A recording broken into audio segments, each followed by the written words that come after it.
கிறிஸ்துவுக்குள் மிகவும் பிரியமான என் அன்பு தேவனுடைய பிள்ளைகளே, ஆண்டவராக இயேசு கிறிஸ்துவின் நாமத்திலே உங்களை அன்போடு கூட நான் வாழ்த்துகிறேன், வரவேற்கிறேன். இந்த மே மாதம் 1ஆம் தேதி வாக்குத்தத்த செய்தியோடு உங்களை சந்திப்பதிலே நான் மிகவும் மகிழ்ச்சி அடைகிறேன். இந்த நாளிலேயும் கூட நம்ம ஆண்டவருடைய வார்த்தையை தியானிக்க போகிறோம். இன்றைக்கு நம்ம தியானிக்கும்படியாக நியாயாதிபதிகளின் புஸ்தகத்தில் இருந்து கிதியோனுடைய வாழ்க்கையில் நடந்த ஒரு காரியத்தை முக்கியப்படுத்தி இன்றைக்கு நம்ம தியானிக்க போகிறோம். 6ஆம் அதிகாரம் 14வது வசனத்தை நான் வாசிக்கிறேன்.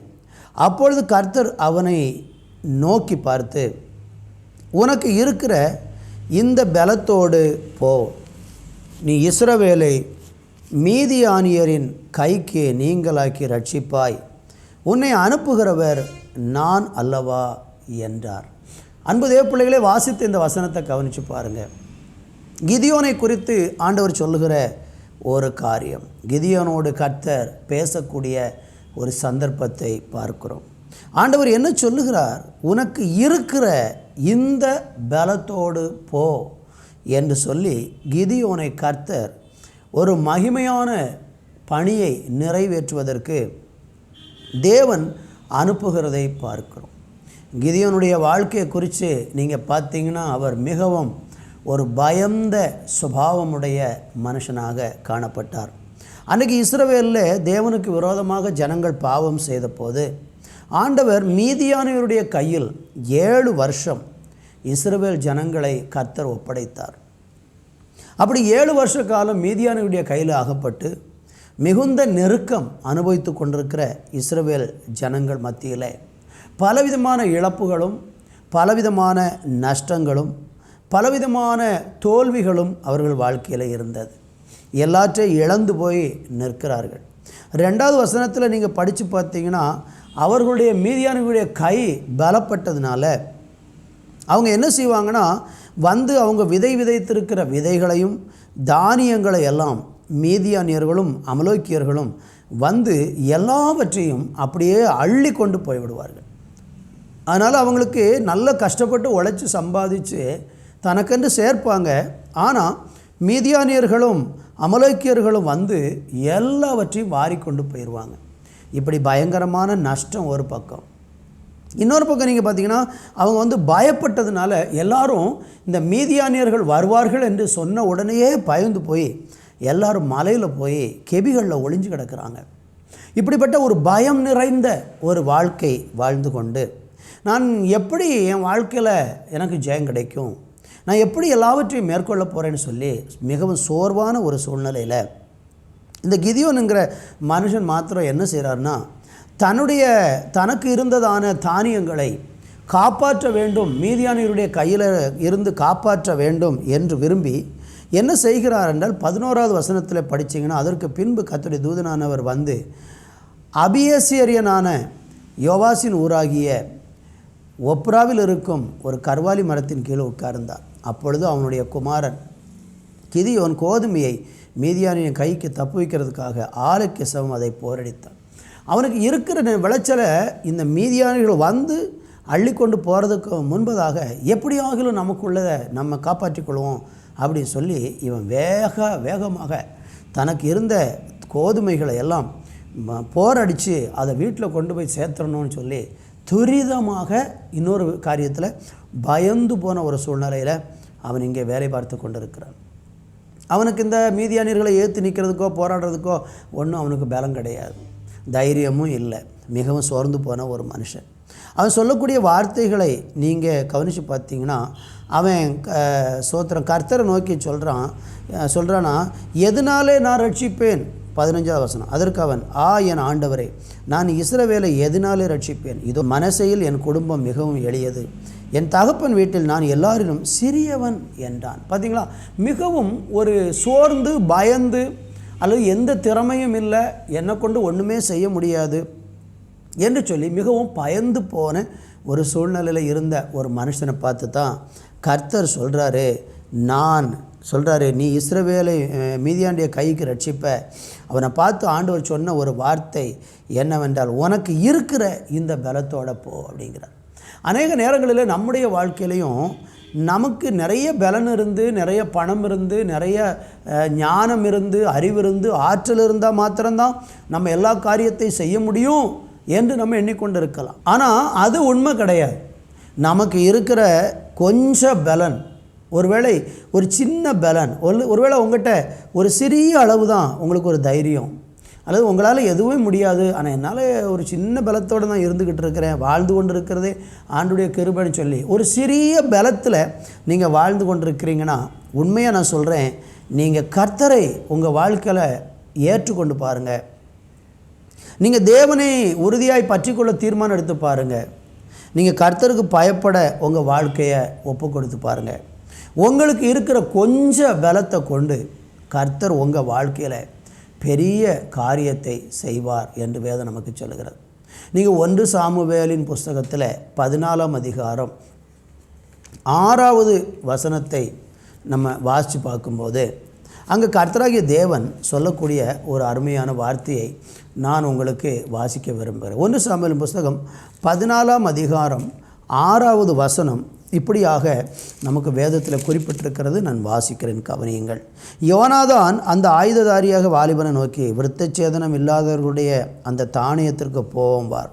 ஒருவேளை கர்த்தர் நமக்கு ஒரு பெரிய காரியத்தை செய்தார், அநேகம் பேரை கொண்டாகிலும் கொஞ்சம் பேரை கொண்டாகிலும் ரட்சிக்கிறதற்கு கர்த்தருக்கு தடை இல்லை என்றார்.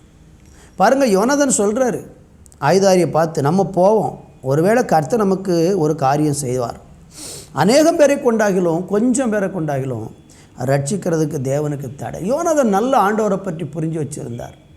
அவர் அநேகரை கொண்டு ரட்சிக்க முடியும், கொஞ்சம் பேரை கொண்டையும் ரட்சிக்க முடியும்.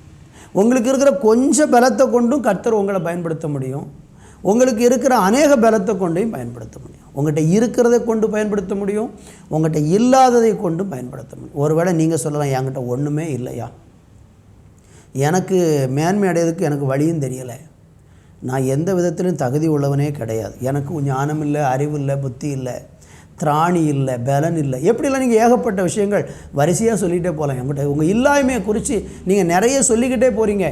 உண்மைதான், உங்களுக்கு பலன் இல்லைங்கிறது 100% உண்மைதான். ஆனால் உங்கள்கிட்ட கொஞ்சம் பலன் இருந்தாலும் அல்லது உங்கள்கிட்ட ஒன்றுமே இல்லைங்கிற ஒரு நிலை இருந்தாலும் எல்லாவற்றையும் செய்ய தேவன் வல்லவராக இருக்கிறார். அநேகம் பேரை கொண்டாகிலும் கொஞ்சம் பேரை கொண்டாகிலும் ரட்சிக்கிறதுக்கு தேவனுக்கு தடையில்லை.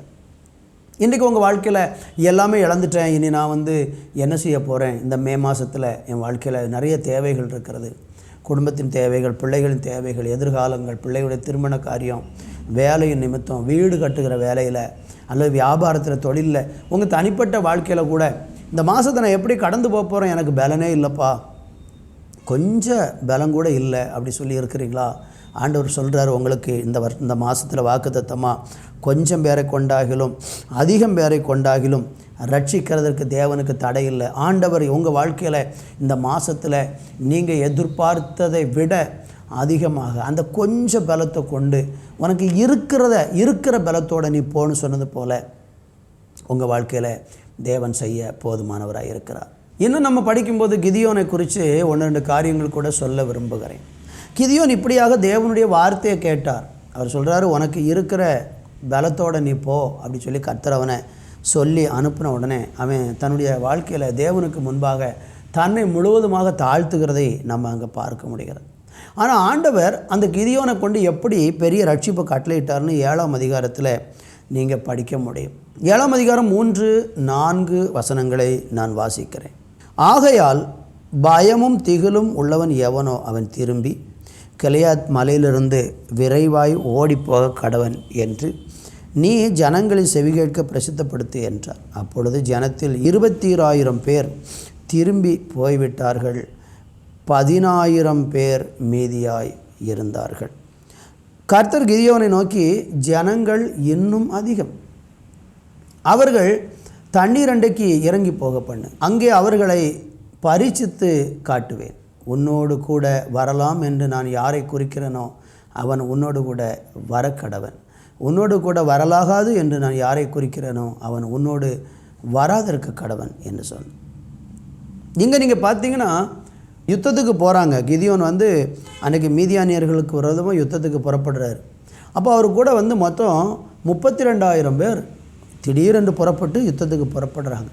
கர்த்தர் சொல்கிறாரு, பயமும் திகிலும் உள்ளவங்கெல்லாம் போயிருங்க, அவங்கெல்லாம் இந்த யுத்தத்துக்கு லாய்க்கு இல்லை, அவங்களெல்லாம் பயன்படுத்த முடியாது அப்படி சொன்னோன்னே 22,000 பேர் பயமும் திகிலும் உள்ளவங்களாக போயிட்டார்.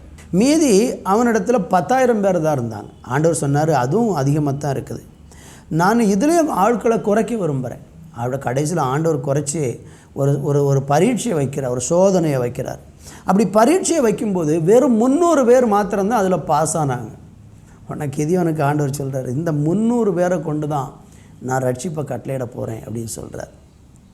ஏன் ஆண்டவர் வந்து இந்த கொஞ்சம் பேரை கொண்டு கிதியோனுக்கு ஒரு பெரிய ரட்சிப்பை கொடுத்தார் என்று நீங்கள் படிக்கணும்னா 2வது வசனம் சொல்லுகிறது, அப்பொழுது கர்த்தர் கிதியோனை நோக்கி, நான் மீதியானியரை உன்னோடு இருக்கிற ஜனத்தின் கையில் ஒப்பு கொடுக்கிறதற்கு அவர்கள் மிகுதியாக இருக்கிறார்கள். என் கை என்னை ரட்சித்தது என்று இஸ்ரவேல் எனக்கு விரோதமாக வீம்பு பேசுகிறதற்கு இடமாகும். ஆண்டவர் ஏன் கொஞ்சத்தை கொண்டு நம்ம வாழ்க்கையில் அற்புதம் செய்கிறார்? இந்த மாதத்தில், இந்த மே மாதத்தில் கொஞ்சத்தை கொண்டு உங்கள் வாழ்க்கையில் செயல்பட போகிறார். உங்கள் கையில் இருக்கிற கொஞ்சம் பலத்தை கொண்டு அவர் செயல்பட விரும்புகிறார். எதற்காக என்று பார்த்தீங்கன்னா இதுதான் காரணம். என்ன தெரியுமா? நம்ம வீம்பு பேசக்கூடாது. என்ன வீம்பு பேசுகிறோம்? என் கை என்னை ரட்சித்தது. அநேக நேரம் தேவன் நமக்கு ரட்சிப்பு கொடுக்கும்போது, தேவன் நமக்கு விடுதலை தரும்போது, தேவன் நமக்கு உயர்வை கட்டளையிடும் போது, தேவன் உங்களுக்கு ஜெயத்தை தர விரும்பும்போது அவர் செய்கிற காரியம் என்ன தெரியுமா? உங்களால் முடியாது அப்படின்னு சொன்ன இடத்துலேருந்து கர்த்தர் ஆரம்பித்து உங்களுக்கு ஜெயத்தை தருவார். அப்படி தருகிறதுனால என்ன ஒரு மகிமை, என்ன ஒரு மேன்மைனா, நீங்கள் தேவனுக்கு மகிமை செலுத்துவீங்க. தேவனுக்கு விரோதமாக ஒரு நாள் வீம்பு பேச மாட்டீங்க. உங்கள் வாழ்க்கையில் யோசித்து பாருங்கள். இன்றைக்கி ஆண்டவரை ஏற்றுக்கொண்டு இவ்வளோ தூரம் ஆண்டவரை பின்பற்றுறீங்களே, உங்கள் வாழ்க்கையில் வந்த மேன்மைகளுக்கெல்லாம் காரணம் யார் அல்லது காரணம் என்ன? யோசித்து பார்த்தீங்கன்னா ஆச்சரியமாக இருக்கும். நம்ம வாழ்க்கையில் ஆண்டவரை தவிர, என் ஆண்டவர் அல்லாமல் நம்ம வாழ்க்கையில் ஒரு மேன்மை என்பது வந்திருக்காது. நான் சொல்லுவது உலக பிரகாரமான மனுஷரை பற்றி கிடையாது. அவங்க பொய்யும் புரட்டும் ஏமாற்றும் கள்ளத்தனமும் மற்றவங்களை வஞ்சித்து மற்றவங்களுக்கு பொருட்களை அபகரித்து தவறான குறுக்கு வழியில் சம்பாதிச்சு சில நேரம் மேலிடத்துக்கு வந்திருப்பாங்க. நீங்கள் அதை குறித்து நான் சொல்லலை. சோத்திரம். ஆண்டவரை ஏற்றுக்கொண்ட பிள்ளைகளுடைய வாழ்க்கையில் மேன்மை வருவது ஒன்றும் இல்லாது. இந்த மாதம் உங்களுக்கு கர்த்தர் வாக்குத்தத்தமாக சொல்கிறார், உங்ககிட்ட ஒன்றுமே இல்லைன்னு தெரிஞ்சுதான் இன்றைக்கி ஒன்றை பார்த்து சொல்கிறாரு, உனக்கு இருக்கிற பலத்தோடு நீ போ, நீ பெரிய ரட்சிப்பை பண்ண போகிற. உன் கூட வெறும் 300 பேர், கொஞ்சம் பேர் தான் இருப்பாங்க, ஆனால் நான் கொடுக்குற ரட்சிப்பு உனக்கு பெரியதாக இருக்க போகிறது என்று கர்த்தர் சொல்லி உங்களை ஆசீர்வதிக்க போகிறார். இப்படி ஆண்டவர் சொல்லி அவனை தைரியப்படுத்தி அந்த 300 பேரை வச்சு அனுப்பும்போது மீதியானியர்கள் மத்தியில் வந்து ஒரு மனுஷன் வந்து ஒரு சொப்பனம் காண்கிறான். என்ன சொப்பனம் காண்கிறான்? 13ஆம் வசனம், கிதியோன் வந்தபோது ஒருவன் மற்றொருவனுக்கு ஒரு சொப்பனத்தை சொன்னான். அதாவது, ஒரு சொப்பனத்தை கண்டேன், சுட்டிருக்கிற ஒரு வார்கோதுமை அப்பம் மீதியானிடத்திலிருந்து பாளையத்துக்கு உருண்டு வந்தது. அது கூடாரம் மட்டும் வந்தபோது அது விழத்தள்ளி கவிழ்த்து போட்டது, கூடாரம் விழுந்து கிடந்தது. அது அப்புறம் சொல்கிறாங்க, அப்பொழுது மற்றவன், இது யோசியாவின் குமாரனே கிதியோன் என்னும் இஸ்ரவேலுடைய பட்டயமே அல்லாமல் வேற அல்ல. அருமையான தேவனுடைய பிள்ளைகளே, பார்த்தீங்களா? ஒரு பலமும் இல்லாத ஒரு மனுஷன், நான் எப்படி ரட்சிக்க போகிறேன், என்னால் எப்படி முடியும், ஆண்டவரை நீங்கள் வேறு ஆளை பார்த்துக்கோங்க அப்படின்னு சொல்லி ஒதுங்கி நின்ற மனுஷனை கூப்பிட்டு கர்த்தர் அவனை கொண்டு இஸ்ரவேலுக்கு ஒரு பெரிய ரட்சிப்பை கட்டளை எடுக்கிறார். அங்கே 18ஆம் வசனம் சொல்லுகிறது, கர்த்தருடைய பட்டயம் கிதியோனுடைய பட்டயம் என்று எல்லாரும் என்ன செஞ்சாங்க? ஆர்ப்பரித்தார்கள்னு சொல்லப்பட்டிருக்கிறது. இந்த நாளில் கூட உங்கள் வாழ்க்கையில் நீங்கள் கொஞ்சமாக இருக்கிறீங்க, குறைஞ்சி போயிருக்கிறீங்க, பயத்தோடு இருக்கிறீங்க, இன்றைக்கி கர்த்தர் உங்களை பெருக பண்ண போகிறார். ஆனால் ஒரு காரிய உண்மை, நீங்கள் ஆண்டவரால் பயன்படுத்தப்பட்டு நீங்கள் உங்களுக்கு இருக்கிற கொஞ்சம் பலத்தை கொண்டு நீங்கள் பெரிய வெற்றியை அடையணும்னு சொன்னால் அதுக்கு என்னென்னா பயம் இருக்கக்கூடாது. அங்கே சொல்கிறார் பார்த்தீங்களா, பயமும் திகிலும் உள்ளவெல்லாம் ஓடி போங்கன்னு. உபாகம புஸ்தகத்தில் 20ஆம் அதிகாரத்தில் ஆண்டவர் ஒரு அழகான வார்த்தையை சொல்கிறார். உபாகம புஸ்தகம் 20ஆம் அதிகாரம் 8வது வசனத்தை நீங்கள் வாசி பார்த்தீங்கன்னா, அங்கே கர்த்தர் பயந்து இருக்கிற மனுஷனை கொண்டு ஒன்றுமே செய்ய முடியாது என்கிறத கர்த்தர் சொல்கிறார். என்ன சொல்லப்பட்டிருக்கு பாருங்கள், பின்னும் அதிபதிகள் ஜனங்களுடனே பேசி, பயங்காளியும் திடனற்றவனுமாய் இருக்கிறவன் எவனோ அவன் தன் சகோதரரில் இருதயத்தை தன் இருதயத்தைப் போல கரைய பண்ணாதபடிக்கு தன் வீட்டுக்கு திரும்பி போக கடவன் என்று சொல்ல வேண்டும். யுத்தத்துக்கு போகிறத குறித்த ஒரு யுத்தத்துக்கான சட்டத்திட்டத்தை ஆண்டவர் இங்கே வந்து மோசேயின் மூலமாக ஜனங்களுக்கு கொடுக்குறார்.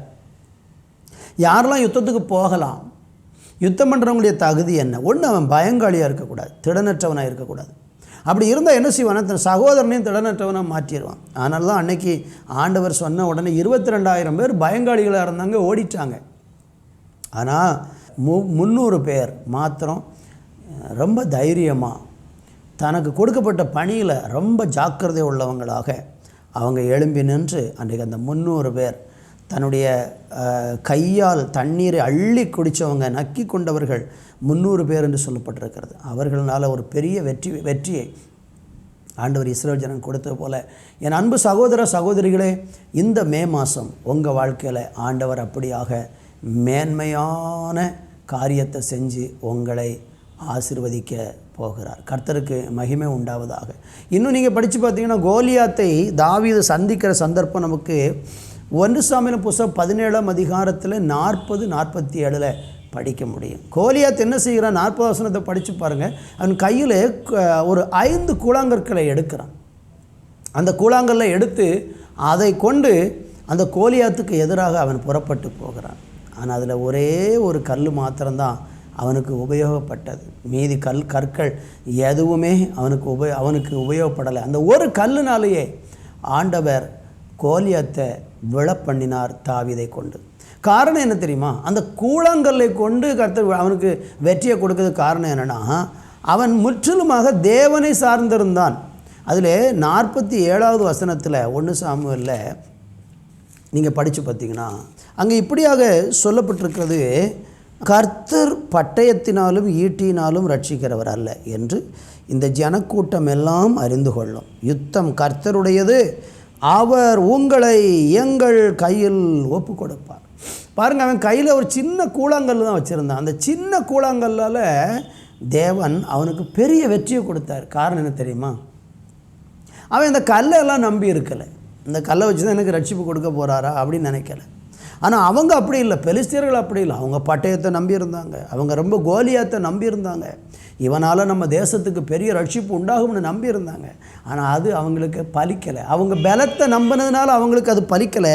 ஆனால் இவன் கர்த்தரை நம்பியிருந்தார். இந்த வருஷம் இந்த மாதம் நான் உங்களுக்கு சொல்ல விரும்புகிறேன், நீங்கள் கர்த்தரை நம்பியிருந்தா எனக்கு கர்த்தர் செய்வார், என் வாழ்க்கையை கட்டுவார், எனக்கு மேன்மையை தருவார், என் கூடாரம் எழும்பும், நான் கர்த்தருக்குள் ஆசீர்வதிக்கப்படுவேன் என்று சொல்லி நீங்கள் விசுவாசத்தோடு ஆண்டவரை தேடி பாருங்கள். இந்த மாதம் உங்கள்கிட்ட இருக்கிற கொஞ்சம் பலத்தை கொண்டு பெரிய காரியம் செய்ய போகிறார். அந்த கொஞ்சம் பணத்தை கொண்டு உங்களுக்கு வீட்டை கட்டி கொடுக்க போகிறார். அந்த கொஞ்சம் பணத்தை கொண்டு ஒரு வாகனத்தை தரப்போகிறார். அந்த கொஞ்சத்தை கொண்டு உங்கள் வாழ்க்கையில் ஒரு பெரிய வெற்றி, ஒரு பெரிய மேன்மை, ஒரு பெரிய கனத்தை தருவார். ஆனால் அதுக்கு செய்ய வேண்டிய ஒன்றும் பயப்படக்கூடாது. ரெண்டாந்தரம் நம்ம செய்ய வேண்டிய காரியம் என்னென்னா, கர்த்தர் தான் எனக்கு எல்லாம் செய்கிறாரு என்று நீங்கள் நம்பணும். கிதியோனை பார்த்து ஆண்டவர் சொல்லும்போது, உன்னை அனுப்புகிறவர் நான் அல்லவா அப்படின்னு சொல்லுவார். அதனால தான் அவனுக்கு வெற்றி கிடைச்சிது. அவன் நம்பினான், என்னை கர்த்தர் அனுப்பியிருக்கிறாரு, நான் ஆண்டவருடைய பிள்ளை, அதனால் எனக்கு வெற்றி கிடைக்கும் என்று சொல்லி விசுவாசத்தோடு அவன் புறப்பட்டு போனான்.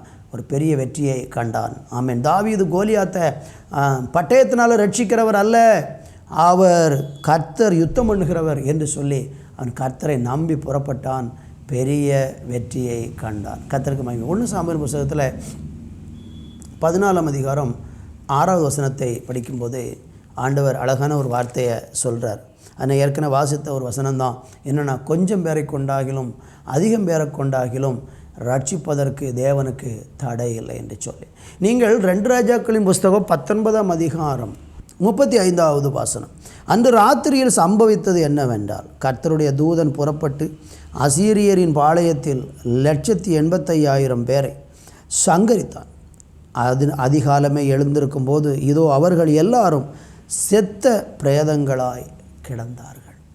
அன்றைக்கு தேவனுடைய பிள்ளைகளுக்கு விரோதமாக எழும்பின சனகரிப்பு, அந்த சனகரிப்பை ஆண்டவராகிய தேவனை தூஷித்தான், தேவனுடைய ஜனத்தை தூஷித்தான், தேவனுடைய ஜனங்களை கலங்க பண்ணினான், பயமுறுத்தினான். இப்படிப்பட்ட காரியத்தை எல்லாம் செய்த அசீரிய ராஜாவாகிய சனகரிப்பை கர்த்தராகிய தேவன் ஒரே ஒரு தூதனை கொண்டு பெரிய சங்காரத்தை பண்ணி. என் அன்பு தேவனுடைய பிள்ளைகளே, உங்கள் வாழ்க்கையிலையும் உங்களுக்கு விரோதமாக சில மனுஷர்கள் எழும்பலாம். ஆனால் நீங்கள் பலனற்று போயிருக்கிறீங்க.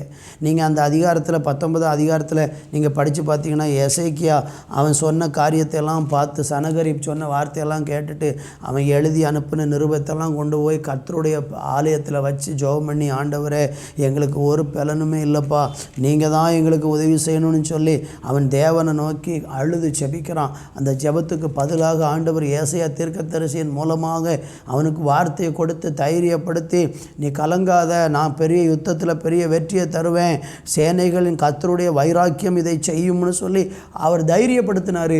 ஒரு தூதனை கர்த்தரை அனுப்பினார். 1,85,000 அசீரியர்களை அந்த ஒரு தூதனை அழிச்சு போட்டேன். நான் உங்களுக்கு விசுவாசத்தோடு சொல்கிறேன், உங்களுக்கு விரோதமாக எத்தனையோ காரியங்கள் எழும்பியிருக்கலாம். ஆனால் கர்த்தர் ஒரு தூதனை அனுப்புனா போதும், உங்களுக்கு உதவி செய்கிறதுக்கு, உங்களுக்கு ஜெயத்தை தர்றதுக்கு ஒரு தூதன் போதும், ஒரு தூதன் போதும். வேதத்தில் நீங்கள் படித்து பாருங்கள், தூதர்களை கொண்டு ஆண்டவர் நிறைய காரியங்களை செஞ்சுருக்கிறாரு. சங்கீதம் 91, 11, 12 நீங்கள் படித்து பார்த்தீங்கன்னா, அந்த தூதர்கள் நம்மளை சூழ பாளையம் இறங்கி இருப்பாங்களாம். அது மாத்திரமல்ல, நம்முடைய கால் கல் இடராதபடிக்கு அவர்கள் நம்மளை காத்து கொள்வார்கள். என்னை கவனித்து கொண்டிருக்க அன்பு தேவ பிள்ளைகளே, உனக்கு பலன் இல்லாட்டாலும் தைரியம் இல்லாட்டாலும் நீ ஜெயத்தை பெறுவதற்கு எனக்கு வாய்ப்பு இல்லைன்னு சொல்லி கலங்கினாலும் பயப்படாத. கர்த்தர் உனக்கு துணை நின்று ஒரு தூதனை அனுப்புனா போதும், உன் வாழ்க்கையில் ஒரு பெரிய வெற்றியை ஆண்டவர் தருவார். மத்தேயு சுவிசேஷம் 26ஆம் அதிகாரம் 53வது வசனத்தில் நீங்கள் படித்து பாருங்கள். அங்கே பேதுரு ஆண்டவராகி இயேசு கிறிஸ்துவை கைது செய்த பிரதான ஆசாரியனுடைய வேலைக்காரனுடைய காதை வெட்டின போது இயேசு சொல்கிறார், பட்டயத்தை எடுத்தவன் பட்டயத்தால் மடிவான், நீ பட்டயத்தை உரையில் போடு, நான் என் பிதாவை நோக்கி நான் வேண்டிக் கொண்டேன்னு சொன்னால் அவர் 12 லேகியோனுக்கு அதிகமான தூதர்களை அனுப்பி ஆண்டவர் என்னை பாதுகாப்பார் அப்படிங்கிறார். நம்ம தேவனுடைய பிள்ளைகளுக்கு அவ்வளோ பெரிய பாதுகாப்பு உண்டு. 12 லேகியம்னு சொன்னால் 12 × 3000 கணக்கு போட்டு பாருங்கள். 36,000க்கு அதிகமான தூதர்களை ஒரு வார்த்தை சொன்னால் போதும் உதவி செய்ய வந்துடுவாங்க. அவ்வளோ பெரிய ஒரு பாதுகாப்பை தேவ பிள்ளைகளுக்கு கர்த்தர் வச்சிருக்கிறார். அதனால் நீங்கள் கலங்க வேண்டிய அவசியம் இல்லை. ஆமென். மத்தேயு 4:11 படிச்சிங்கன்னா, இயேசுவுக்கு சோதனை வந்தது.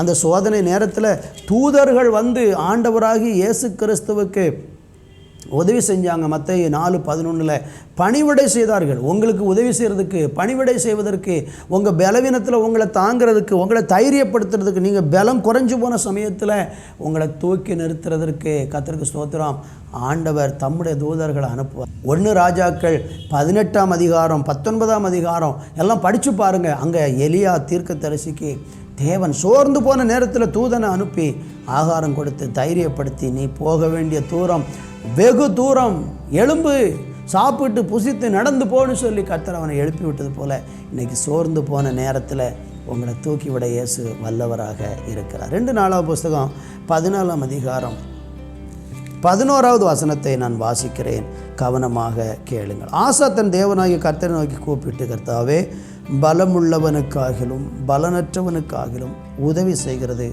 உமக்கு லேசான காரியம். ஒருவேளை நீங்கள் பலனற்று போயிருக்கிறீங்க, பலன் உள்ளவங்களாக இருக்கிறீங்க, எப்படி இருந்தாலும் பரவாயில்ல, உங்களுக்கு உதவி இயேசுவால முடியும். நீங்கள் தேவனை நம்பி பாருங்கள். பலன் உள்ளவங்களானாலும் பலனற்றவங்களானாலும் உதவி கேட்கிறவங்களுக்கு கர்த்தர் உதவி செய்வார். இந்த மாதத்தில் உங்களுக்கு என்ன உதவி? நீங்கள் எந்த காரியத்தில் ரொம்ப சோர்ந்து போயிருக்கிறீங்க? வேதனையில் இருக்கிறீங்களா? அழுது கொண்டு இருக்கிறீங்களா? புலம்பிக் கொண்டு இருக்கிறீங்களா? கண்ணீரில் இருக்கிறீங்களா? கவலையில் இருக்கிறீங்களா? எந்த சூழ்நிலை இருந்தாலும் கர்த்தர் உங்களை இந்த சூழ்நிலையிலிருந்து மாற்றி உங்களை ரட்சித்து உங்களை மேன்மைப்படுத்துவார். நான் உங்களுக்காக ஜெபிக்க போகிறேன். நல்ல பிதாவே, உமக்கு நன்றி. இந்த நாளுக்காக ஸ்தோத்திரம். ஆண்டவரே, இந்த மாதத்தின் 1ஆம் தேதி காலை வேளையில் வாக்குத்தத்த செய்தியோடு கூட ஆண்டவர் உடைய பிள்ளைகளை சந்திக்க தேவன் கொடுத்த கிருபைக்காய் நன்றி. கொஞ்சம் பேரை கொண்டாகிலும் அதிகம் பேரை கொண்டாகிலும் ரட்சிக்க தேவனுக்கு தடை இல்லை. ஆண்டவரே, எங்களுடைய குறைவிலும் நீங்கள் நிறைவாக எங்களை நடத்த போகிறீங்க. உங்கள் அன்புக்காக நன்றி. உமக்கு ஸ்தோத்திரம். இந்த வார்த்தையை கேட்ட எல்லாரையும் ஆசீர்வதியும். எதில் குறைப்பட்டு என்னால் பலன் இல்லை, நான் எப்படி மேற்கொள்ள போகிறேன்னு சொல்லி சோர்ந்து போயிருக்கிறாங்களோ அந்த பிள்ளைகள் எல்லாரும் இன்றைக்கி இயேசுவின் நாமத்தில் பலனடைந்து தேவனுடைய விடுதலை பெற்றுக்கொள்ள, தேவனால் பயன்படுத்தப்பட, ஆசீர்வதிக்கப்பட இந்த மாதம் முழுவதும் உடைய பிள்ளைகளுடைய வாழ்க்கையில் உடைய நிறைவான மேன்மைகளை காண கிருபை செய்யும். அப்படி செய்கிற நல்ல கிருபைக்காக நன்றி. இயேசுவின் நாமத்தில் பிதாவே, ஆமேன். ஆமேன்.